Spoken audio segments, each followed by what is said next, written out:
नमस्कार दोस्तों, चलिए जानते हैं मध्य प्रदेश के तमाम बड़ी खबरों को केवल 5 मिनट में। लेकिन उससे पहले आप ये वीडियो कहां से देख रहे हैं हमें कमेंट बॉक्स में जरूर बताएं। साथ ही वीडियो को लाइक करके चैनल को सब्सक्राइब जरूर कर दें।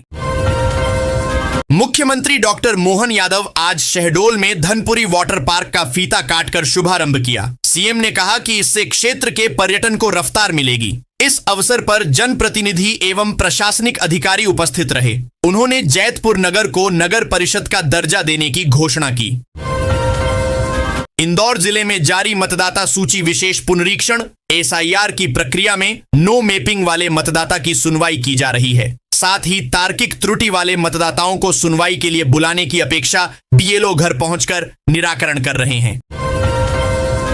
राज्य सेवा और वन सेवा परीक्षा 2026 में कम पद निकालने को लेकर अभ्यर्थी नाराज हैं, मगर अभी तक सरकार की तरफ से कोई जवाब नहीं आया है। इसे लेकर अब अभ्यर्थियों के सामने असमंजस की स्थिति बनी है। वहीं परीक्षा में आवेदन करने को लेकर अंतिम दिन 9 फरवरी है। अधिकारियों के मुताबिक 1 लाख से ज्यादा अभ्यर्थियों ने फॉर्म भरा है। आधुनिक और कम दर्द वाले इलाज को बढ़ावा देने की दिशा में इंदौर में आयोजित सीवीआईसी इंटरवेंशनल रेडियोलॉजी समिट 2026 का पहला दिन चिकित्सा क्षेत्र के लिए महत्वपूर्ण साबित हुआ। अरबिंदो परिसर स्थित इरकैड इंडिया में देश भर से आए इंटरवेंशनल रेडियोलॉजिस्ट और सुपर स्पेशलिस्ट डॉक्टरों ने स्ट्रोक, ब्रेन ब्लैकेज, लिवर ट्यूमर और किडनी से जुड़ी जटिल बीमारियों के बिना बड़े ऑपरेशन वाले इलाज पर गहन चर्चा की और नई तकनीकों का व्यावहारिक प्रशिक्षण लिया। प्रदेश के मौसम में बदलाव का सिलसिला शुरू होता नजर आ रहा है। शनिवार को राजधानी भोपाल समेत पूरे प्रदेश में मौसम शुष्क रहा, लेकिन सुबह के समय छाए हल्के कोहरे ने ठंड का एहसास बनाए रखा। राज्य के कई शहरों में अधिकतम तापमान अब 30 डिग्री सेल्सियस के करीब पहुंचने लगा है, जिससे दिन की गर्मी धीरे धीरे बढ़ने लगी है। राजधानी में आयोजित होने वाले परीक्षा पे चर्चा कार्यक्रम के निरस्त होने से विद्यार्थियों को निराशा हाथ लगी। शनिवार को शासकीय उत्कृष्ट उच्चतर माध्यमिक विद्यालय में मुख्यमंत्री डॉक्टर मोहन यादव द्वारा परीक्षा पे चर्चा कार्यक्रम आयोजित किया जाना था। कार्यक्रम को लेकर विद्यालय परिसर में पूरी तैयारियां कर ली गई थीं। मंच सजाया गया था और विद्यार्थियों के बैठने की समुचित व्यवस्था भी की गई थी। दोपहर करीब 1 बजे से ही बड़ी संख्या में विद्यार्थी अपनी कक्षाएं छोड़कर कार्यक्रम स्थल पर पहुंच गए थे। भोपाल के रानी कमलापति स्टेशन और भोपाल स्टेशन के बीच पर शनिवार को उस समय अफरा तफरी का माहौल बन गया जब भोपाल एक्सप्रेस के B2 कोच में आग लगने के एक अनाउंसमेंट से अफवाह फैल गई। ट्रेन के रवाना होते ही मची इसके कारण यात्रियों में दहशत फैल गई और प्रत्यक्षदर्शियों के अनुसार जैसे ही ट्रेन के प्लेटफॉर्म छोड़ते ही कोच में आग को लेकर एक अनाउंसमेंट किया गया। जबलपुर जिले में अपराध पर अंकुश लगाने के लिए पुलिस ने अपराधियों पर सख्ती शुरू कर दी है। शहर से लेकर देहात तक बार बार अपराध कर दहशत फैलाने वाले बदमाशों की कुंडली तैयार की गई है। इनके जिला बदर का प्रस्ताव तैयार किया गया है। पुलिस अधीक्षक संपत उपाध्याय के निर्देश के बाद प्रत्येक थाना क्षेत्र में सक्रिय बदमाशों की सूची तैयार कर ली गई है।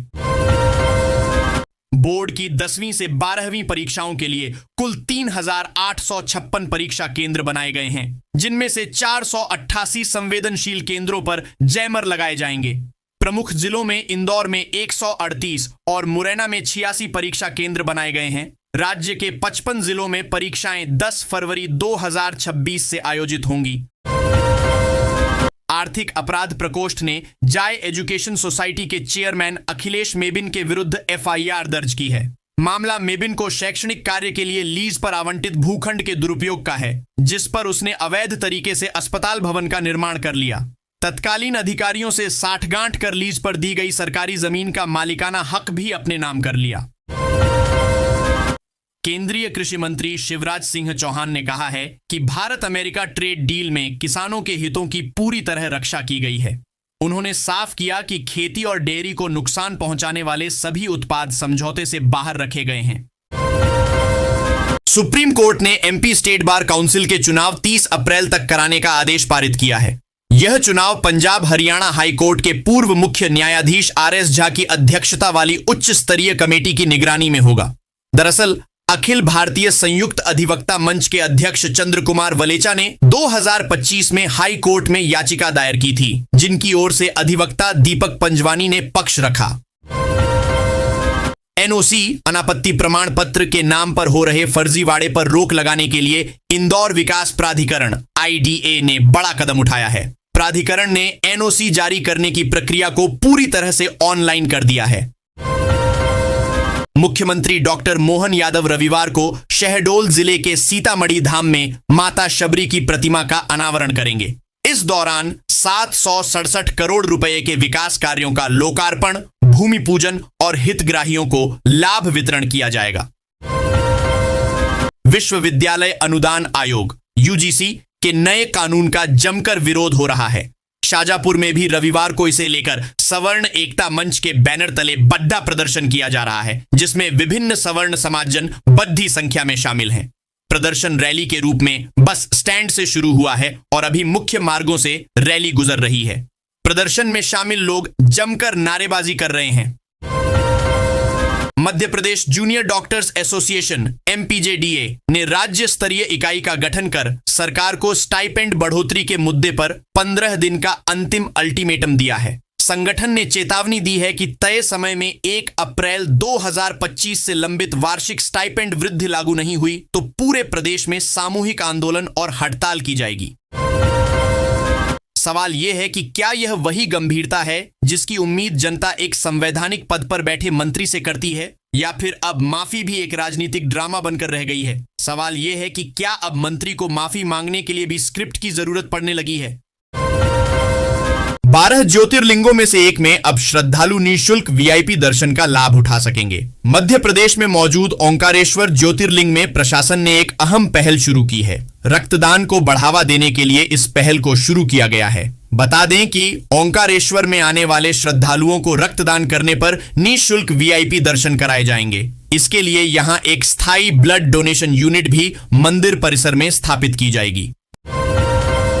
भारतीय विज्ञान शिक्षा एवं अनुसंधान संस्थान भोपाल IISER में जल्द ही ऐसा रिसर्च पार्क तैयार किया जाएगा जहां भविष्य की बिजली तैयार करने के फॉर्मूले खोजे जाएंगे। 550 करोड़ रुपए की लागत से बनने वाले इस सोलर रिसर्च पार्क एवं सस्टेनेबल टेक्नोलॉजी सेंटर के लिए सरकार ने 52 एकड़ जमीन दी है। स्मार्ट सिटी के अफसरों ने जल्दबाजी दिखाते हुए आधी अधूरी तैयारी के बीच 7 महीने पहले मुख्यमंत्री व केंद्रीय मंत्री से ग्वालियर ISBT का शुभारंभ तो करा दिया। इस दौरान पब्लिक से वादा किया कि जल्द ही यहां से बसें चलेगी। खैर, बसें चलाने की कवायद भी की गई, लेकिन यूनियन व अफसरों के लापरवाही से ठंडे बस्ते में चली गई। आज स्थिति यह है कि ISBT में 7 महीने बाद भी बस नहीं चल सकी। शहर में जगह जगह इंडोर मेट्रो के अंडरग्राउंड स्टेशन बनाने के लिए शेड लगाए गए हैं, लेकिन अभी खुदाई शुरू होने में करीब 3 महीने का समय लगेगा। धीमी गति से काम हो रहा है और लोग हलाकान हैं। इस बीच मेट्रो रेल कॉरपोरेशन के अधिकारियों को सिंगापुर, बैंकॉक भेजने की तैयारी है। सिंगरौली जिले के आदिवासियों ने शनिवार को दिल्ली में लोकसभा नेता प्रतिपक्ष राहुल गांधी और प्रियंका गांधी से मुलाकात की। इस दौरान आदिवासियों ने अपनी जमीनी समस्याओं से अवगत कराया, जिस पर राहुल प्रियंका ने सिंगरौली आने का आश्वासन दिया है। केंद्र सरकार के हाल ही में आए बजट को पूर्व केंद्रीय मंत्री व संसद की STSC कल्याण समिति के अध्यक्ष मंडला सांसद फग्गन सिंह कुलस्ते ने सर्वहारा वर्ग का हितैषी बताया है। शुक्रवार को नरसिंहपुर आए कुलस्ते ने भाजपा कार्यालय में बजट को लेकर पत्रकार वार्ता की, जिसमें कहा कि बजट में सरकार ने हर वर्ग के कल्याण व उत्थान की चिंता की है। बजट के प्रावधानों नीतियों से उद्योग विकसित होंगे, रोजगार की संभावनाएं बढ़ेगी, महिला सशक्तिकरण होगा। जिला मुख्यालय के रेलवे स्टेशन से हर दिन आवाजाही करने वाले औसतन 9 से 10 हजार यात्रियों की सुरक्षा के लिए निगरानी व्यवस्था बेहतर नहीं है। यहां महीनों पहले लगे 36 CCTV कैमरे अब तक चालू नहीं हो सके हैं, क्योंकि यहां कैमरे तो लगा दिए गए, लेकिन केबल लगाने और कनेक्शन करने की कार्रवाई अब तक नहीं हो सकी है। यहां पूर्व से लगे सिर्फ 3 कैमरों के भरोसे निगरानी हो रही है, जबकि अमृत भारत का कार्य चलने से स्टेशन का क्षेत्र विकसित हो रहा है। जमीन की कीमतों को तय करने वाली कलेक्टर गाइडलाइन को इस बार पूरी तरह वैज्ञानिक और बाजार मूल्य के अनुरूप बनाने की दिशा में बड़ा कदम उठाया गया है। पंजीयन विभाग पहली बार आर्टिफिशियल इंटेलिजेंस एआई के साथ सैटेलाइट इमेजरी का उपयोग करते हुए नई गाइडलाइन तैयार करने की प्रक्रिया शुरू की है। इसका उद्देश्य यह सुनिश्चित करना है कि बीते एक वर्ष में जिन क्षेत्रों में नया विकास हुआ है वह गाइडलाइन से बाहर न रह जाए। ब्रह्मा कुमारीज खिमलासा सेवा केंद्र द्वारा शनिवार को हाई स्कूल और हायर सेकेंडरी स्कूल के विद्यार्थियों के लिए मोटिवेशनल कार्यक्रम आयोजित किया गया। इसमें मोटिवेशनल स्पीकर व कथावाचक राजयोगिनी बीके नीलम ने कहा कि प्रत्येक विद्यार्थी संकल्प करें कि सबसे पहले मुझे नैतिक और चरित्रवान इंसान बनना है। जीवन में एक बार हार जाने पर निराश नहीं। देवी अहिल्या विश्वविद्यालय ने स्नातकोत्तर पीजी कोर्स की परीक्षा अप्रैल पहले सप्ताह से रखी है। 1.5 दर्जन से ज्यादा कोर्स की परीक्षा का टाइम टेबल जारी कर दिया है। चौथे सेमेस्टर की परीक्षा 20 दिनों में खत्म होगी। भारतीय सेना में शामिल होकर देश सेवा का सपना देख रहे युवाओं के लिए कटनी से बड़ी खुशखबरी है। सेना भर्ती कार्यालय मुख्यालय जबलपुर के तत्वावधान में 13 फरवरी से झिंझरी पुलिस लाइन मैदान में अग्निवीर भर्ती रैली का आयोजन किया जा रहा है। इस भर्ती रैली को सुव्यवस्थित, सुरक्षित और सफल बनाने के लिए जिला प्रशासन पूरी तरह से मुस्तैद नजर आ रहा है। एलिवेटेड रोड के दूसरे चरण में रानी लक्ष्मीबाई समाधि से गुरुद्वारे के बीच पिलर खड़े कर दिए गए हैं। इन पिलरों पर अब रोड के स्लैब डाले जाने हैं। इसके लिए फूलबाग की मुख्य सड़क को बंद करने की आवश्यकता बताई गई है। सेतु संभाग पीडब्ल्यूडी ने इसके लिए 1 महीने का ब्लॉक मांगा है। जिले में बिजली आपूर्ति का दायरा बढ़ा है। घरेलू, व्यावसायिक और औद्योगिक उपभोक्ताओं को 24 घंटे बिजली उपलब्ध कराई जा रही है। वहीं कृषि कार्य के लिए किसानों को प्रतिदिन 10 घंटे निर्बाध बिजली दी जा रही है। इसके बावजूद बिजली चोरी का सिलसिला थमने का नाम नहीं ले रहा, जिससे बिजली विभाग के सामने गंभीर संकट खड़ा हो गया है। विभागीय आंकड़ों के अनुसार 1 अप्रैल नवंबर माह तक 7,710 लाख यूनिट बिजली ली गई, 5,565 लाख बिजली बेची गई, 2,145 लाख यूनिट बिजली चोरी हो गई है। एमपी के सीहोर में राष्ट्रीय दलहन आत्मनिर्भरता मिशन के लिए राष्ट्रीय परामर्श एवं रणनीति सम्मेलन आयोजित किया गया। अमलाहा के खाद्य दलहन अनुसंधान केंद्र में आयोजित सम्मेलन में केंद्रीय कृषि मंत्री शिवराज सिंह चौहान, एमपी के सीएम मोहन यादव व देश के कई राज्यों के कृषि मंत्री शामिल हुए। राज्यों के कृषि मंत्रियों को मिशन का बजट स्वीकृति पत्र दिया गया। राष्ट्रीय दलहन मिशन में मध्य प्रदेश को 354 करोड़ रुपए की बजट राशि मिली। जिले के बहोरीबंद क्षेत्र के ग्राम अमगवा में एक किसान ने खेती को लेकर चली आ रही सोच को बदला है। कभी गेहूं और धान तक सीमित रहने वाली खेती आज टमाटर की लाली से लाखों की आमदनी दे रही है। यह कहानी है किसान कपूरा चौधरी की, जिन्होंने जोखिम उठाया, तरीका बदला और खेती को घाटे से मुनाफे की राह पर ले आए। कपूरा चौधरी बताते हैं कि पारंपरिक फसलों से खर्च तो निकल जाता था, लेकिन बचत नाम मात्र की होती थी। नगर निगम कार्यालय नगर निगम द्वारा संचालित केसीएस स्कूल हाल ही में निर्मित लाइब्रेरी की जमीन को लेकर एक महत्वपूर्ण प्रशासनिक तथ्य सामने आया है। वर्षों से इन शासकीय संस्थानों का संचालन जिस भूमि पर हो रहा है वह राजस्व अभिलेखों में अब तक नगर निगम के नाम दर्ज नहीं है। यह भूमि वर्तमान में शासकीय नजुल मद और चारागाह मद में दर्ज पाई गई है। धान खरीदी के बाद अब समर्थन मूल्य पर गेहूं खरीदी की तैयारियां शुरू हो गई हैं। जिले भर में होने वाली गेहूं खरीदी को लेकर पंजीयन शनिवार 7 फरवरी 2026 से शुरू हो रहे हैं, जो कि 7 मार्च 2026 तक चलेंगे। पंजीयन के लिए इस बार कोई खास बदलाव नहीं किए गए हैं, लेकिन फर्जी सिकमी रोकने के प्रयास जरूर किए जा रहे हैं। हालांकि सभी दस्तावेजों का केवाईसी जरूर इस बार अनिवार्य किया गया है। सिंगरौली के आदिवासी प्रतिनिधिमंडल ने दिल्ली में राहुल गांधी और प्रियंका गांधी से मुलाकात कर विस्थापन, मुआवजा, रोजगार और स्वास्थ्य शिक्षा की समस्याएं रखीं। राहुल गांधी ने जल्द सिंगरौली आने और संसद में मुद्दा उठाने का आश्वासन दिया, जिससे आदिवासी समाज में उम्मीद जगी है। मध्य प्रदेश के सीहोर जिले के अमलाहा स्थित खाद्य दलहन अनुसंधान केंद्र से केंद्रीय कृषि मंत्री शिवराज सिंह चौहान की अध्यक्षता में देशव्यापी दलहन आत्मनिर्भरता मिशन की शुरुआत हुई। बैठक में दलहन उत्पादन बढ़ाने, आयात पर निर्भरता खत्म करने और किसानों को बीज से बाजार तक लाभ देने की ठोस रणनीति तय की गई।